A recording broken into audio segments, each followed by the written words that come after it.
Bismillahirrahmanirrahim. Assalamualaikum warahmatullahi wabarakatuh.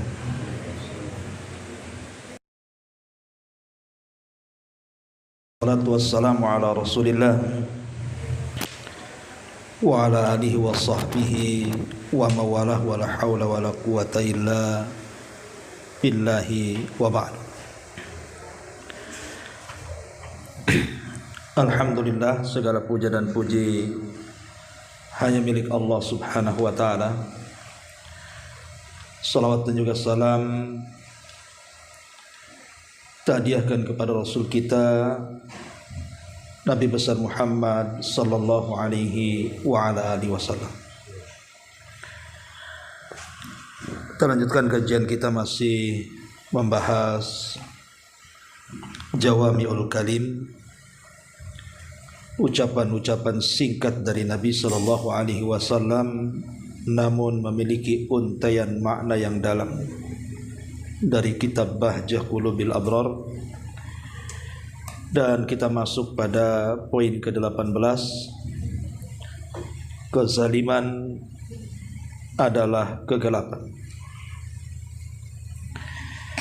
Kita baca hadisnya. An Abdullah ibni Umar radhiyallahu anhuma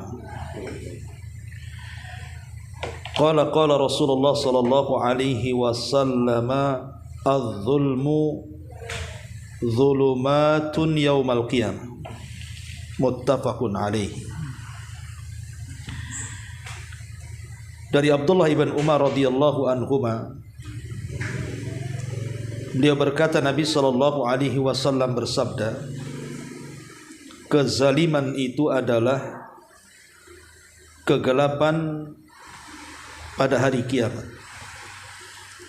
Hadis ini disepakati oleh Al-Imam Al-Bukhari dan juga Muslim.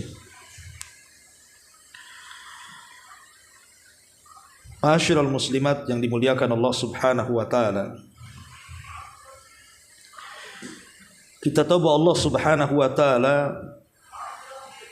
sangat mencintai keadilan dan sangat membenci kezaliman.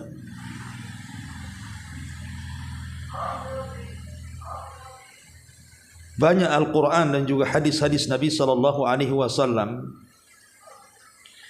yang menjelaskan tentang akibat dari sebuah kezaliman.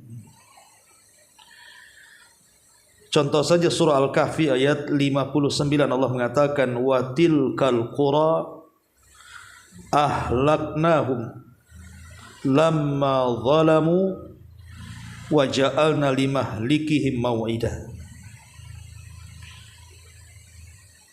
Wa tilkal qura ahlaknahum, begitulah kami hancurkan beberapa negeri ketika mereka melakukan kezaliman. Dan itu digambarkan di dalam Al-Quranul Karim, bagaimana Allah subhanahu wa ta'ala menghancurkan kaum-kaum yang menentang nabinya karena kezalimannya. Kaum Ad dihancurkan, kaum Tsamud dihancurkan, kaum Sodom juga dihancurkan, kaum Madian, dan kaum-kaum yang lainnya yang mereka berlaku zalim di permukaan bumi dan merusak bumi. Dan ingat, Nabi sallallahu alaihi wasallam pernah mengatakan, innallaha la yumli lidh-dhalim hatta idza akhadahu lam yuflithu. Terkadang Allah subhanahu wa ta'ala membiarkan orang zalim itu dengan kezalimannya sampai pada waktunya, maka Allah tidak mungkin membiarkannya, pasti menghancurkannya. Kemudian Nabi sallallahu alaihi wasallam membaca ayat, wa kadzalika akhdhu rabbika idza akhadhal qura wa hiya zalimatun inna akhdahu alimun syadid. Begitulah apabila Rabbmu mengazab sebuah tempat dan tempat itu penuh dengan kezaliman, sesungguhnya azab Allah itu sangat dahsyat. Ma'asyiral muslimat yang dimuliakan Allah subhanahu wa ta'ala, zalim ini macam-macam bentuknya. Dan ulama membagi zalim itu ada 3 macam. Pertama, kezaliman yang tidak mungkin diampuni. Az-zulmu la yughfar.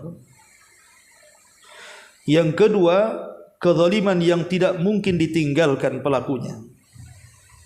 Az-zulmu la yutrak. Dan yang ketiga, kezaliman yang diampuni dan tidak dituntut. Az-zulmu maghfur la yutlab. Adapun kezaliman yang tidak akan pernah diampuni, itulah sezalim-zalimnya kezaliman. Apa itu? Kesyirikan. Dan itu sebagaimana perkataan Luqmanul Hakim, inna syirka la zulmun azim. Sesungguhnya kesyirikan itu adalah kezaliman yang sangat besar. Yang kedua, kezaliman yang tidak mungkin ditinggalkan pelakunya, pasti dituntut. Itulah kezaliman antara kita dengan hamba-hamba Allah yang lainnya. Dan ini nanti yang kita akan bahas. Kemudian yang terakhir, kezaliman yang akan diampuni dan tidak akan dituntut. Apa itu? Kezaliman antara zalim terhadap dirinya, menzalimi diri sendiri. Ma'asyiral muslimin muslimat yang dimuliakan Allah Subhanahu wa taala, yang kita akan bentangkan dalam bab ini adalah poin yang kedua, kezaliman terhadap manusia.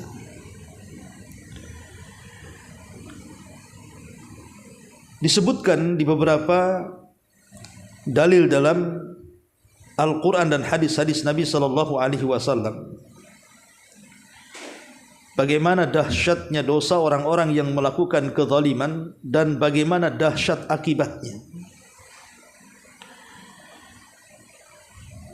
Bagaimana Nabi SAW ketika menceritakan tentang kisah orang yang mengambil sejengkal tanah, apa kata Rasul?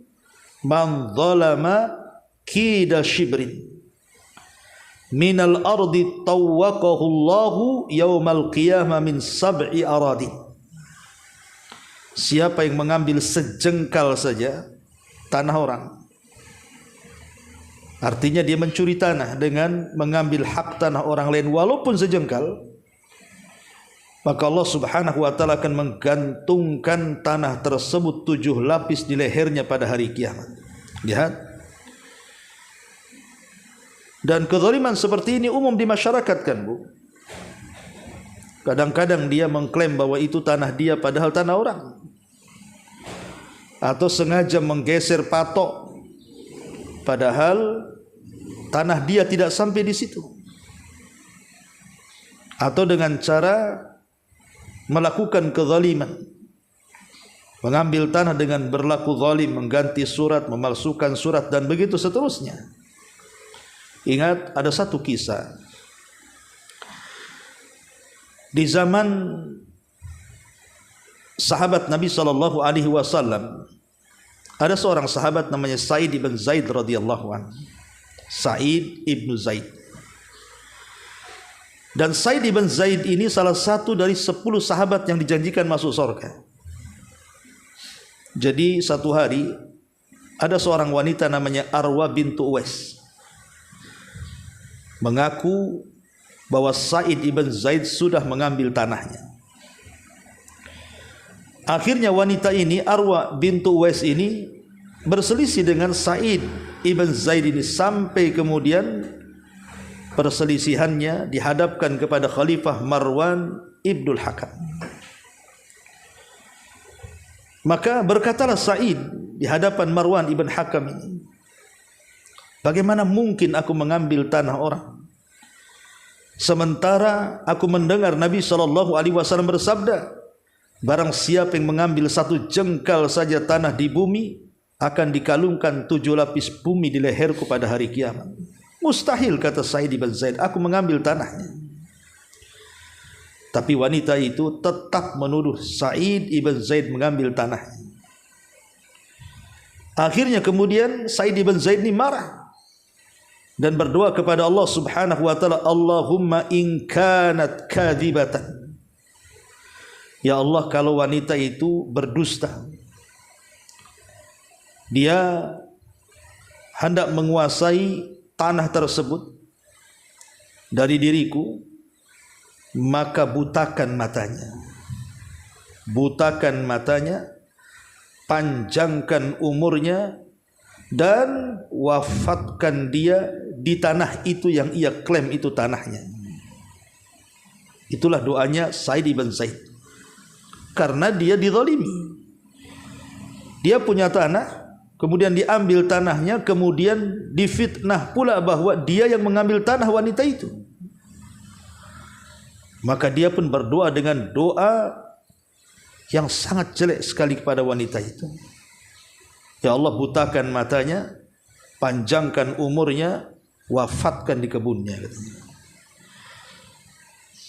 Maka setelah lama waktu berlalu, betul-betul Allah Subhanahu wa taala kabulkan Sa'id bin Zaid bahwa dia tidak bersalah. Yang bersalah itu adalah wanita tadi.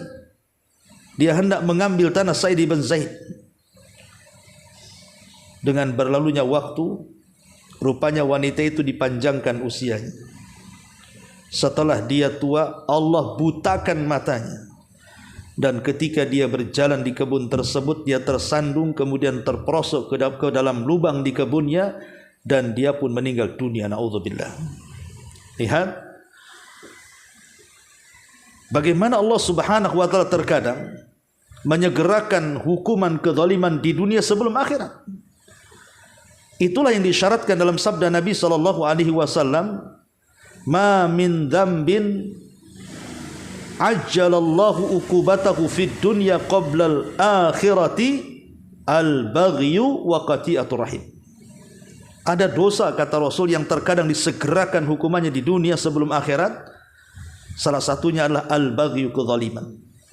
Allah segerakan tuh hukumannya di dunia. Na'udzubillah. Ya. Ma'asyiral muslimat yang dimuliakan Allah Subhanahu wa taala. Ataupun kezaliman dengan cara membunuh orang lain. Sekarang kan membunuh itu, Bu, perkara mudah. Bukan perkara sulit. Nyawa itu hari ini tidak ada harganya kan. Saya pernah lihat di YouTube itu, daerah mana di Indonesia ini, hanya gara-gara tersinggung dengan klakson, Bu. Tersinggung dengan klakson mobil, tiba-tiba dia keluar ambil golok, kemudian dibacok tuh orangnya. Subhanallah, hanya gara-gara klakson bisa melakukan pembunuhan. Hanya gara-gara parkiran orang bisa melakukan pembunuhan. Hanya gara-gara hutang pihutang yang tidak seberapa bisa melakukan pembunuhan. Hanya gara-gara tersinggung bisa melakukan pembunuhan. Betul kata Nabi SAW, nanti di akhir zaman itu terkadang orang yang membunuh tidak tahu alasannya kenapa dia membunuh, dan orang yang dibunuh makin bingung kenapa dia bisa dibunuh. Itulah karena murahnya nyawa manusia di akhir zaman itu. Ma'asyiral muslimat yang dimuliakan Allah Azza wa Jalla, ingat Abdullah bin Abbas radhiyallahu anhuma pernah menceritakan tentang kisos pada hari kiamat. Nanti orang-orang yang dibunuh itu akan datang menghadap Allah Subhanahu wa taala tanpa kepala. Kemudian kepalanya dipegang tangan kanannya, tangan kirinya menyeret orang yang membunuhnya. Kemudian dia menghadap Allah dan mengatakan, "Ya Rabb, sal hadza lima qatalani." Ya Rabb, tanya orang ini kenapa dia sampai membunuh. Akhirnya Allah Subhanahu wa taala merintahkan malaikat untuk menyeret pembunuh ini dan dimasukkan ke dalam neraka. Naudzubillah. Itu di akhirat jelas. Di dunia, dahulu ada seorang laki-laki tidak punya tangan, tidak punya kaki. Dua-duanya putus, kakinya putus, tangannya putus. Ditambah-tambah pula matanya buta. Kemudian dia berteriak-teriak dan mengatakan, celaka aku, pasti aku masuk neraka, katanya. Kemudian ada orang yang bertanya, ya fulan, kenapa kamu ini? Maka orang ini bercerita dulu waktu terjadi pengepungan rumah Utsman ibn Affan radhiyallahu anhu, khalifah kaum muslimin, oleh kelompok Sabaiyah itu. Aku salah satu yang ada dalam barisan pembunuh Utsman itu. Ketika kemudian Utsman radhiyallahu an dihalang-halangi oleh istrinya, kemudian aku ayunkan pedang, rupanya mengenai jari istrinya Utsman dan terputus. Tiba-tiba kemudian Utsman mengatakan, "Malaka ya fulan? Kenapa engkau ini wahai fulan memutus jari jemari istriku? Semoga Allah memutuskan kedua tanganmu, semoga Allah memutuskan kedua kakimu, semoga Allah membutakan matamu." Itu doanya Utsman sebelum Utsman meninggal. Subhanallah, Allah subhanahu wa ta'ala kabulkan permintaan Utsman ibn Affan. Orang ini setelah waktu berlalu, tiba-tiba kemudian putus kedua tangannya, putus kedua kakinya, buta matanya, dan dia mengatakan, sungguh aku pasti masuk neraka. Lihat, terkadang orang-orang yang dizalimi ini kalau berdoa kepada Allah subhanahu wa ta'ala akan melesat antara dia dengan Allah subhanahu wa ta'ala, tidak ada penghalang. Dari sini Nabi SAW mengatakan kepada Mu'adz bin Jabal ketika diutus ke Yaman, apa kata Nabi SAW? Fattaki da'watal madlum fa innahu laisa bainahu wa bainallahi hijab. Hati-hati dengan doa orang yang dizalimi wahai Mu'adz, karena antara dia dengan Allah tanpa ada penghalang sama sekali. Ma'asyiral muslimat yang dimuliakan Allah subhanahu wa ta'ala, maka kezaliman ini ngeri akibatnya.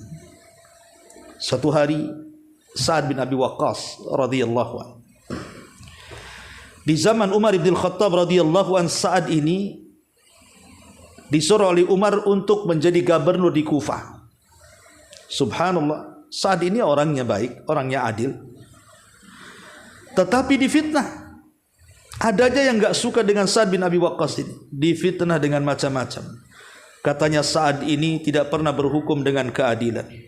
Kalau dia membagi tidak pernah rata. Dan dia terkadang suka-suka menyendiri dan tidak memperhatikan rakyatnya. Macam-macam tuduhan orang yang hasad kepada Sa'ad bin Abi Waqqas radhiyallahu anhu. Akhirnya Sa'ad pun datang kepada Umar bin Khattab radhiyallahu an untuk resign menjadi gubernur di Kufah karena tidak tahan dengan hasadnya kaumnya. Akhirnya kemudian Umar pun ingin membuktikan apakah betul bahwa Sa'ad itu seperti itu. Maka kemudian Umar pun bertanya-tanya kepada penduduk Kufah. Tapi kebanyakan penduduk Kufah itu senang dengan Sa'ad bin Abi Waqqas, kecuali hanya beberapa gerintil orang yang hasad dan kemudian memfitnah Sa'ad bin Abi Waqqas. Jadi Sa'ad bin Abi Waqqas pun kemudian berdoa kepada Allah, mendoakan kepada orang-orang yang sudah memfitnahnya, dan mengatakan, Allahumma in kana indahu hadza kadhiba qama riya'an wa sum'atan fa'atil umrahu wa'atil faqrahu wa'arridhu bil fitani.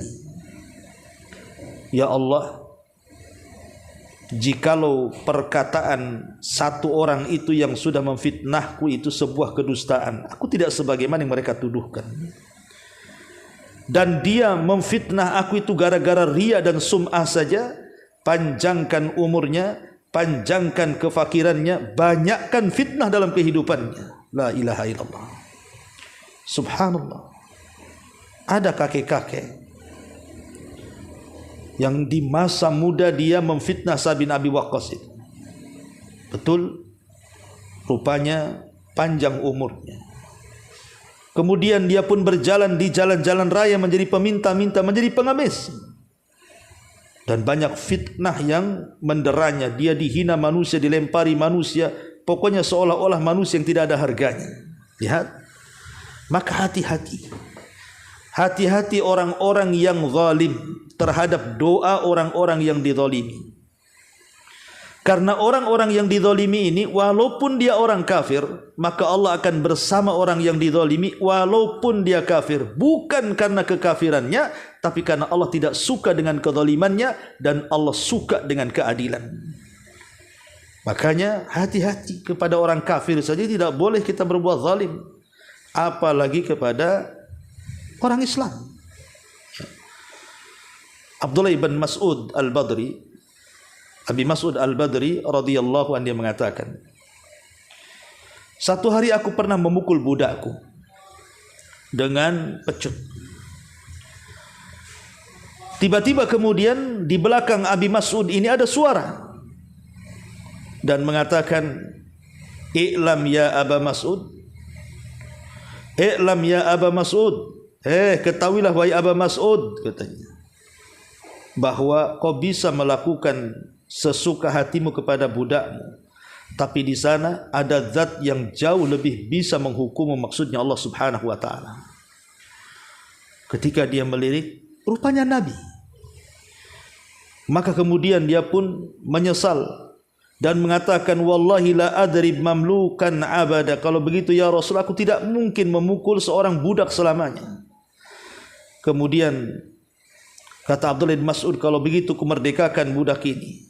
Maka Nabi SAW mengatakan, amma laulam taf'al, amma laulam taf'al la lafahatkan naru au la massatkan naru. Kalau memang engkau tidak melakukannya, artinya mau berjanji tidak akan memukul lagi budaknya dan memerdekakannya, kalau tidak melakukannya, maka neraka akan menyentuhmu, kata Nabi SAW. Lihat bagaimana Nabi SAW mengancam Abu Mas'ud Al-Badri dan mengatakan, kalau engkau terus melakukan seperti itu, neraka akan menyentuhmu, katanya. Subhanallah. Ya. Ma'asyiral muslimat yang dimuliakan Allah Subhanahu wa taala, maka banyak kisah-kisah yang mengerikan.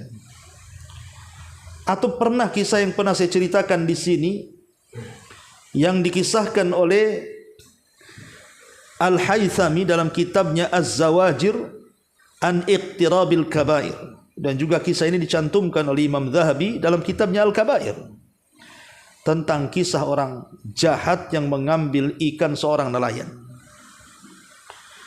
Sang nelayan ini orang fakir, tiba-tiba kemudian diambil ikannya, padahal dia cuma dapat satu-satunya ikan itu yang dia bisa makan, dia dan keluarganya, tapi diambil pula orang jahat preman ini. Dengan bangganya dan merasa tidak bersalah mengambil ikan itu, dia ambil kemudian pulang. Tiba-tiba di tengah jalan, ikan itu pula dihidupkan sesat dan menggigit jarinya. Dia kira gigitan itu tidak ada masalah. Rupanya setelah pulang, ikan itu pun dimasak, dimakan habis, dan tidak merasa bersalah. Malamnya baru ketahuan gigitan itu berbisa rupanya. Dia pun mengalami rasa sakit yang tidak ada yang tahu kecuali Allah. Menjerit-jerit. Keesokan harinya dia datang ke tabib, meminta untuk disembuhkan. Kata tabib, tidak bisa, pergelanganmu harus diamputasi, dipotong, sebab bisa ini bisa menjalar ke lenganmu yang atas. Terpaksalah dipotong. Subhanallah. Kemarin dia mencuri ikan dengan tangannya yang zalim, hari ini dipotong pula tangannya. Terkadang Allah Subhanahu wa taala berkes orang-orang yang zalim mengambil hak orang lain itu. Kemudian dia pikir setelah dipotong pergelangan tangannya sembuh, rupanya bisa itu menjalar sampai ke sikutnya. Akhirnya diamputasi lagi. Ketika sampai di sikut, rupanya bisa itu menjalar sampai kemudian ke lengan atasnya. Dokter heran, tabib heran, kemudian bertanya, penyakitmu ini apa? Kok aneh, katanya. Biasanya penyakit yang seperti ini mudah ditangani, tapi penyakitmu tidak bisa ditangani. Ada apa denganmu? Kemudian sang preman orang jahat ini menceritakan bahwa penyebabnya karena gigitan ikan. Kemudian diceritakan kenapa sampai digigit ikan. Intinya sang tabib pun mengatakan, demi Allah, sebelum ku potong tanganmu dari awal kali kau datang, kalau kau datang kepada orang pemilik ikan dan meminta dimaafkan, tidak mungkin ku potong tanganmu. Kalau ingin selamat, carilah orang yang ku ambil ikannya itu. Dicari, ya, sampai ketemu. Setelah ketemu dia minta maaf, samihni ya fulan. Minta maaf aku wahai fulan. Karena melihat kondisinya yang sudah dipotong tangannya, akhirnya sang nelayan pun memaafkannya. Setelah itu tiba-tiba hilang sakitnya dan tidak jadi dipotong kembali tangannya. Dia bergembira. Kemudian dia berteriak-teriak di jalan-jalan dan mengatakan, man ra'ani fala yadlim ahada. Siapapun yang melihatku jangan pernah zalim kepada siapapun, nanti nasibnya sama dengan aku, katanya. Lihat bagaimana ini kezaliman yang luar biasa yang dilakukan orang ini. Allah bayar cash di dunia. Maka jangan pernah berlaku zalim. Ma'asyiral muslimat yang dimuliakan Allah Subhanahu wa taala. Satu hari dari Jabir bin Abdullah radhiyallahu anhu bercerita, jadi sahabat-sahabat yang pulang dari Habasyah, kan sahabat kan sebagiannya hijrah ke Habasyah karena tekanan orang-orang Quraisy Mekah, terpaksa mereka harus hijrah ke negeri Ethiopia, Habasyah. Lah sepulang para sahabat dari Habasyah dan gabung di kota Madinah itu, Nabi SAW ingin mendapatkan cerita dari mereka. Cobalah ceritakan, kata Rasul kepada para sahabat yang baru pulang dari Habasyah itu, kira-kira ada enggak kejadian aneh yang kalian lihat di Habasyah itu? Maka sahabat mengatakan, ya, kami pernah melihat sesuatu yang aneh. Kata Rasul, ceritakan.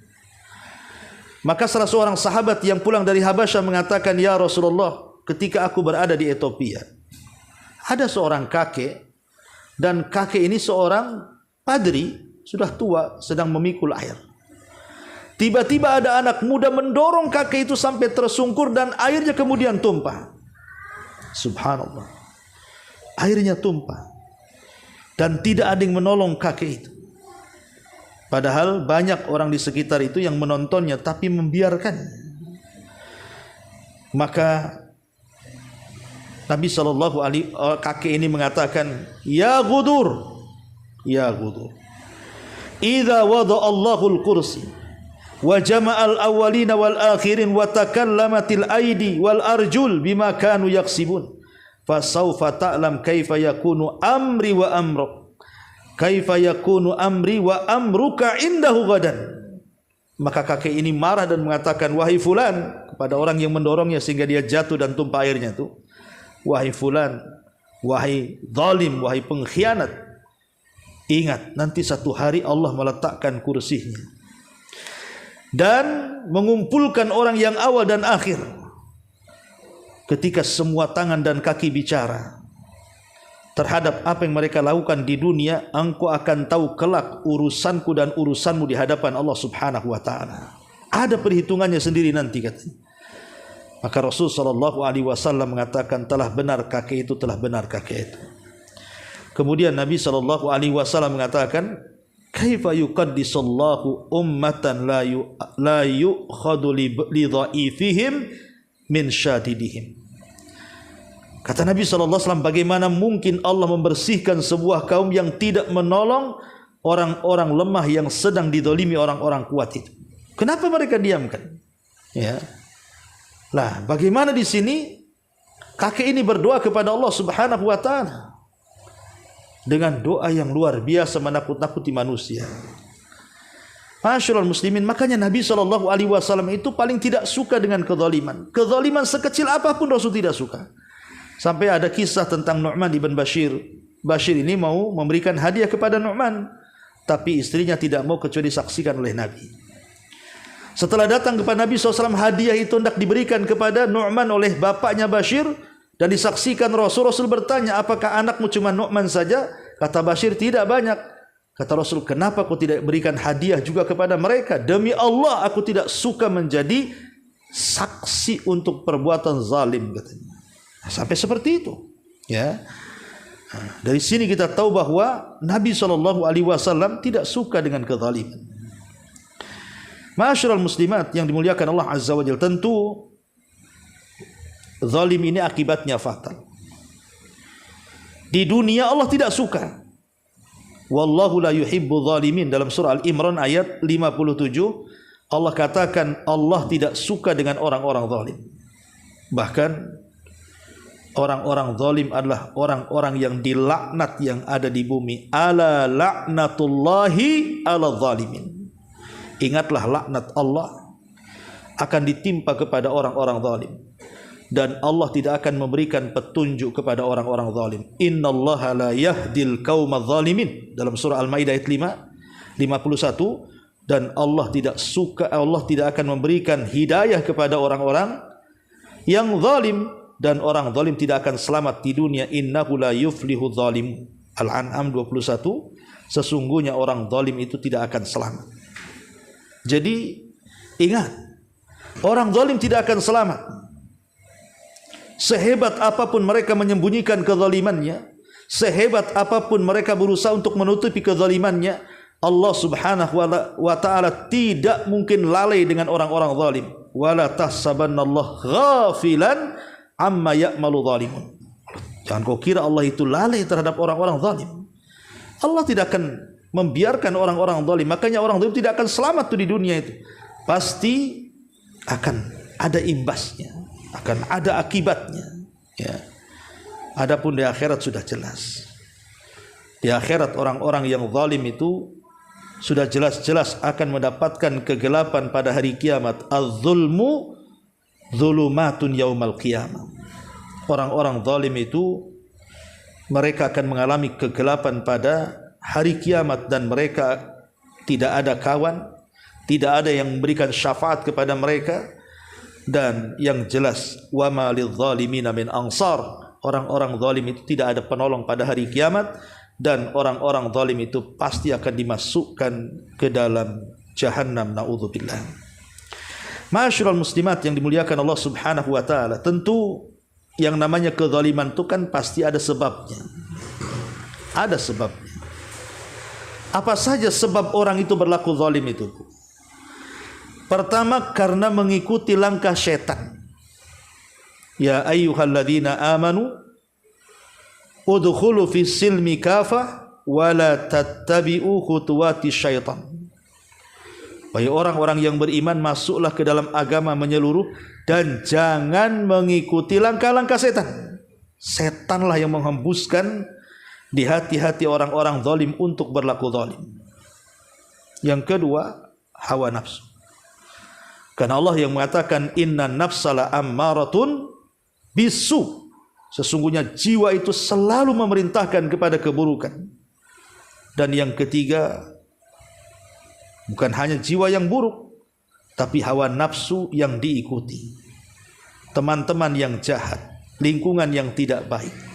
Itu juga faktor kenapa orang itu bisa melakukan kezaliman. Termasuk hubbud dunya, cinta dunia.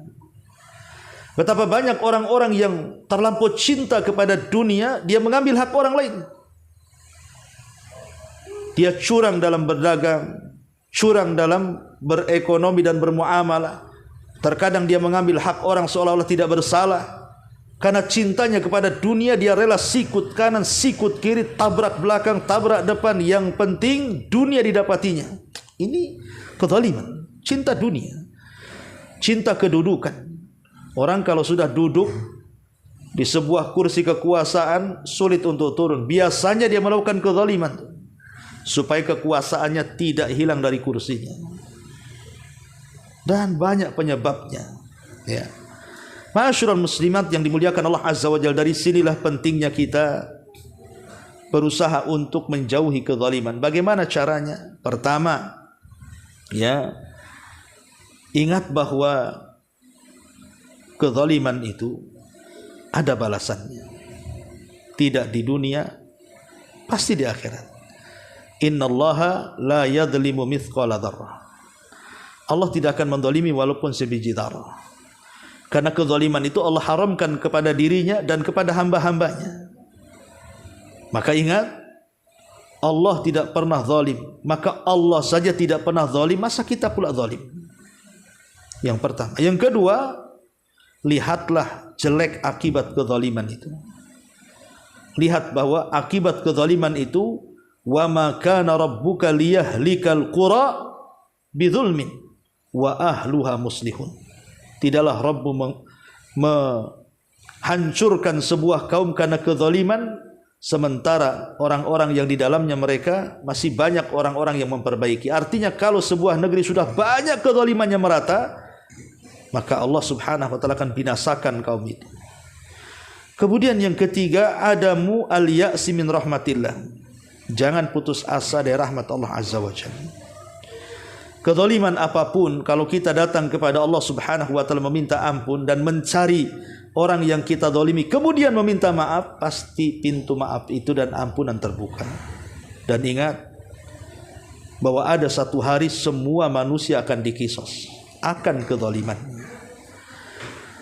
Bukankah Nabi SAW ketika berbicara soal muflis, orang yang bangkrut pada hari kiamat, apa kata Nabi SAW? Tahukah kamu orang yang bangkrut pada hari kiamat? Sahabat mengatakan, oh, orang bangkrut itu orang yang enggak punya harta, orang yang gulung tikar usahanya. Kata Rasul, bukan itu, tapi orang yang bangkrut itu orang yang datang membawa pahala solat, pahala puasa, pahala zakat, pahala-pahala ibadah yang lainnya, tapi di satu sisi dia pernah mencaci maki si fulan, menghina si fulan, mengambil hak orang, membunuh orang, dan begitu seterusnya. Maka akan dihadapkan antara orang yang zalim dan yang dizalimi. Kemudian di situ terjadi barter pahala dan dosa. Subhanallah, ya, akan terjadi barter pahala dan dosa. Kata orang yang dizalimi kepada orang yang zalim, dulu kau di dunia menzalimi aku, serahkan pahalamu. Akhir diserahkan pahalanya sedikit sampai habis. Ketika habis pahalanya, masih juga datang orang lain yang pernah dizalimi dan mengatakan, mana pahalamu? Dia mengatakan, enggak ada, ludes. Dia mengatakan, enggak apa-apa, kalau kau tidak punya pahala enggak apa-apa, tapi tolong titip dosaku kepadamu. Akhirnya dosanya dititipkan kepada orang yang zalim karena enggak punya tebusan pahalanya. Bayangkan apa enggak bangkrut, pahalanya hilang, dosa orang pula ditanggung. Itulah bangkrut.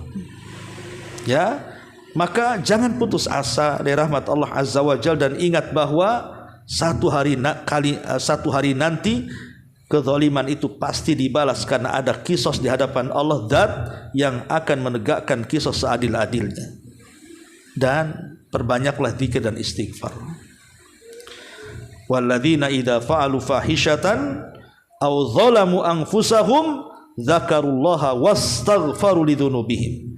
Orang-orang yang apabila melakukan fahisyah, keburukan dan kezaliman terhadap diri mereka, mereka pun langsung ingat Allah dan istighfar. Perbanyak zikir dan istighfar, kemudian perbanyak doa supaya kita dijauhkan dari kezaliman, dan berusaha untuk memberikan hak-hak kepada manusia sebagaimana hak yang harus mereka dapat dari kita.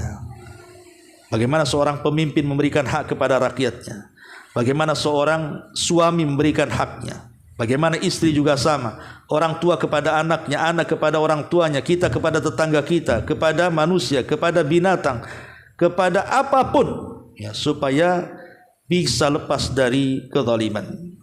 Baik, kita baca sedikit bukunya di sini. Mu'alif rahimahullahu taala, ya, setelah kemudian menyebutkan hadis, beliau mengatakan syariat ini seluruhnya berisikan tentang keadilan, memerintahkan untuk bersikap adil dan melarang kezaliman.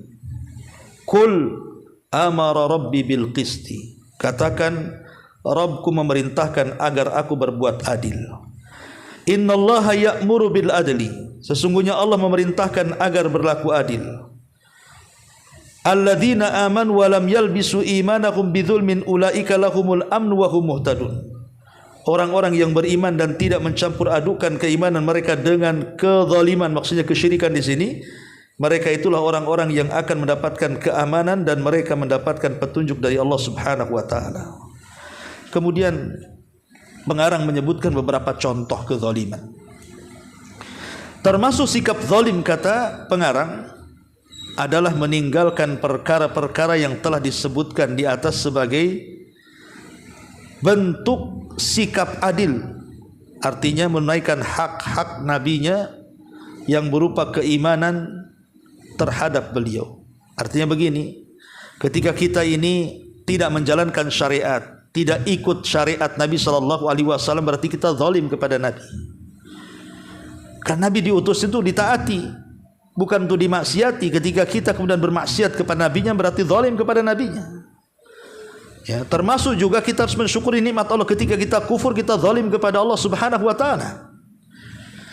Termasuk kezaliman terbesar adalah menelantarkan hak-hak Nabi, yang mana beliau merupakan sosok yang hendaknya lebih utama bagi kaum muslimin dibandingkan diri mereka. Termasuk juga kezaliman terhadap manusia. Banyak jenisnya, semuanya terkumpul dalam sabda Nabi sallallahu alaihi wasallam, "Inna dima'akum wa amwalakum wa a'radakum alaikum haramun ka hurmati yaumikum hadza fi syahrikum hadza fi baladikum hadza." Sesungguhnya darah-darah kalian, harta kalian, kehormatan kalian terjaga dalam Islam seperti terjaganya hari ini dan bulan ini serta negeri ini. Di sini disebutkan 3 perkara kan? Darah, jiwa, darah, harta dan kehormatan. Artinya jiwa, kemudian harta dan kehormatan. Karena 3 perkara inilah yang selalu terjadi kezaliman. Pertama darah, bunuh membunuh, kezaliman dalam pembunuhan. Yang kedua harta, ini yang paling luas babnya. Seorang pedagang melakukan kecurangan kepada pembeli dengan mengurang-urang takaran, mengurang-urang timbangan dan begitu seterusnya. Ini zalim. Zalim. Orang yang meminjam uang kemudian tidak kembali pinjamannya kepada orang yang minjamkannya, ini zalim. Ya. Orang yang kemudian mengambil hak orang lain, mencuri barang orang, ini zalim. Kemudian juga pelit, tidak memberikan hak-haknya, juga zalim. Ada orang miskin, butuh makan, kita sanggup memberikan makan, kemudian kita tidak memberikan makan, pelit, bakhil, ini pun zalim. Pokoknya perkara harta ini kemana-mana, ya. Termasuk kehormatan, menggibah, menghina, mencaci, memaki, membuli, memfitnah, itu semua bicara tentang kezaliman kehormatan. Maka kezaliman dengan seluruh jenisnya merupakan kegelapan di hari kiamat. Pelakunya akan dibalas sesuai dengan kadar kezalimannya yang dilakukannya. Orang-orang yang zalim akan mendapatkan, orang-orang yang dizalimi akan mendapatkan kebaikan orang-orang yang menzaliminya. Jika mereka sudah tidak memiliki kebaikan, maka akan diambil kejelekan dari mereka, orang-orang yang dizalimi, dan akan dipikulkan kepada orang-orang yang menzaliminya. Ma'asyiral muslimat yang dimuliakan Allah Subhanahu wa taala. Jadi kezaliman ini adalah kegelapan pada hari kiamat. Maka jauhi perbuatan zalim. Jauhi perbuatan zalim. Betapa banyak seorang bos yang punya perusahaan mendolimi karyawannya, tidak menggajinya dengan baik, ataupun memeras tenaganya tapi tidak cukup balasannya. Ataupun mungkin seorang karyawan kepada bosnya, dia mencuri-curi waktu, tidur saat bekerja, dia lalai ketika tidak diawasi. Ini dua-duanya zalim. Ya. Atau mungkin seorang majikan kepada pembantunya. Kita sering mendengar ada pembantu disiksa, disetrika, bahkan dibunuh, bahkan sampai gila. Zalim nih seorang majikan kepada pembantunya. Atau kita juga melihat ada orang-orang yang hendak melakukan kebaikan, mau ngaji, dibubarin pengajiannya. Ini zalim. Ya, karena menghalang-halangi dari jalan Allah Subhanahu wa taala. Termasuk berdusta, mencegah orang berzikir kepada Allah Azza wa Jal, meninggalkan hukum syar'i dan begitu seterusnya. Jadi zalim ini kemana-mana gitu ya. Zalim ini kemana-mana. Termasuk juga ada 3 orang, Bu. Ini untuk mengakhiri kajian kita. Ada 3 manusia, jangan coba-coba melakukan kezaliman. Ini fatal nantinya. Zalim itu jahat, dosa, tapi khusus kepada 3 orang ini hindari. Bahaya. Kalau ibu sampai melakukan kezaliman kepada 3 orang ini, bahaya. Siapa mereka? 1 orang lemah, jangan dizalimi. Siapa orang lemah? Orang miskin, anak yatim, itu orang-orang lemah. Abu Darda radhiyallahu anhu mengatakan, iyyaka wa dam'atal yatim wa da'watal madlum fa innaha tasri bil laili wan nasu niyam. Kata Abi Darda, hati-hati, jangan sampai anak yatim itu menangis gara-gara kita. Jangan sampai fakir miskin menangis gara-gara kita. Karena kalau mereka sudah berdoa, doanya melesat ke langit di malam hari, sementara engkau sedang tertidur. Hati-hati, doa mereka mustajab. Ya, sempat mereka mendoakan keburukan kepada kita, habis kita. Yang kedua, orang tua. Jangan zalim kepada orang tua. Karena Nabi SAW mengatakan, ma min dzambin ajdar an yu'ajjilallahu uqubatahu yaumal qabla an yu'ajjilallahu uqubatahu fid dunya qabla al-akhirah al-baghyu wa qati'atur rahim. Tidak ada dosa yang disegerakan hukumannya di dunia sebelum akhirat, salah satunya kezaliman dan memutus silaturahim. Memutus silaturahim, durhaka kepada orang tua. Jangan sampai orang tua berdoa keburukan kepada kita. Kalau ia sampai berdoa keburukan, habis kita. Dan yang ketiga, jangan mendolimi wali-wali Allah, orang-orang soleh, orang-orang yang nampak taat, orang yang tampak alim, orang yang mungkin dikiaikan, diustadkan, orang-orang yang mungkin walaupun tidak kiai, tidak ustad, tapi nampaknya soleh, suka ke masjid, suka ngaji, suka zikir, ramah, santun. Jangan mendolimi mereka, karena kalau sampai mendolimi mereka, Allah yang mengatakan, man adali waliyan faqad adzantuhu bil harbi. Siapapun yang memusuhi wali-waliku, maka dia telah mengumandangkan perang melawanku. Siapa yang akan menang melawan Allah Subhanahu wa taala? Maka inti pembahasan bahwa kezaliman itu kegelapan pada hari kiamat. Hindarkan semua jenis kezaliman, baik zalim kepada Allah berupa syirik, zalim kepada manusia berupa apa yang sudah saya jelaskan, menggibah, menghina, memukul, merendahkan, mengambil haknya, membunuhnya, dan begitu seterusnya. Atau zalim kepada diri sendiri, tidak melaksanakan hak-hak untuk sendirinya dengan melalaikan syariat, menjauhi kewajiban, tidak mau melaksanakan sunnah, ada kesempatan berbuat baik kemudian diabaikan. Itu zalim kepada diri sendiri itu. Oleh karena itulah maka jauhi semua jenis kezaliman, karena Allah sudah mengharamkan kepada dirinya kezaliman, dan Allah pun melarang hamba-hambanya untuk berlaku zalim. Maka jangan saling menzalimi. Wallahu a'lam bishawab. Ini yang bisa sampaikan, mudah-mudahan ada manfaatnya. Sebelum saya tutup, silahkan kalau ada yang mau bertanya. Wallahu a'lam.